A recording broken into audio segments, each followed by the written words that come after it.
কৃষ্ণা। এই যে দেখছেন দর্শকবৃন্দ, এই দেখছেন এইখানে ঝাউ গাছের নিচে ঘোড়াকে বিশ্রাম করানো হচ্ছে।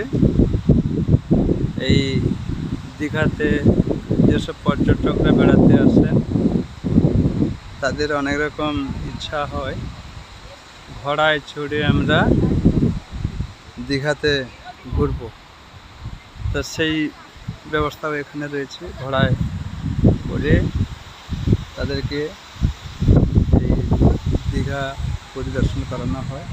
যেসব ঘোড়া এখানে বিশ্রাম করছে, এই হচ্ছে দীঘা সমুদ্র।